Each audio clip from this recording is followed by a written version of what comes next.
সোমবার থেকে রাস্তায় উত্তরবঙ্গ রাষ্ট্রীয় পরিবহন নিগমের লেডিস স্পেশাল বাস চলতে শুরু করলো। কোচবিহার থেকে আলিপুরদুয়ার রুটে কোচবিহার সেন্ট্রাল বাস টার্মিনাস থেকে সকাল 10টায় যাত্রা শুরু করেছে এই বাসটি। লেডিস স্পেশাল এই বাসটিতে সমস্ত মহিলা যাত্রী ও মহিলা পরিচালক অর্থাৎ কন্ডাক্টর।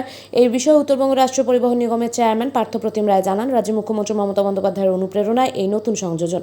আগামীতে আমরা ধাপে ধাপে কোচবিহার থেকে দিনহাটা সহ জেলার বিভিন্ন রুটে উত্তরবঙ্গ রাষ্ট্রীয় পরিবহন নিগমের লেডিস স্পেশাল বাস পরিষেবা শুরু করব। মাননীয় মুখ্যমন্ত্রী মমতা বন্দ্যোপাধ্যায়ের অনুপ্রেরণায় এবং পশ্চিমবঙ্গ সরকারের মাননীয় পরিবহন মন্ত্রী স্নেহাশিস চক্রবর্তীর গাইডেন্সে আমরা উত্তরবঙ্গ রাষ্ট্রীয় পরিবহন নিগম গত সেপ্টেম্বর মাসে বোর্ড মিটিংয়ে লেডিস স্পেশাল চালু করার সিদ্ধান্ত গ্রহণ করেছি। আজকে খুব সফলভাবে সকাল 10টায় কোচবিহার আলিপুরদুয়ার রুটে লেডিস স্পেশাল বাস চলতে শুরু করলো কোচবিহার সেন্ট্রাল বাস টার্মিনাস থেকে আলিপুরদুয়ারের উদ্দেশ্যে। বেশ কিছু মহিলা যাত্রী আজকে প্রথম দিনে এই পরিষেবায় তারা যাত্রী হিসেবে উঠেছেন এবং লেডিস কন্ডাক্টর গোটা বিষয়টা পরিচালনা করছেন।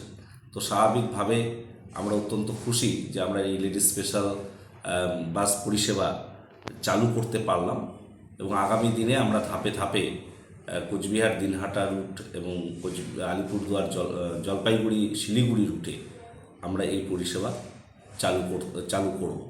আপনাদের সকলের সহযোগিতা আমরা কামনা করছি এবং বিশেষ করে আমরা মনে করি যে মহিলা নিরাপত্তা এবং সার্বিকভাবে মহিলাদের যাত্রী স্বাচ্ছন্দ্য তাদের জন্যেই এই উদ্যোগ আমরা গ্রহণ করেছি।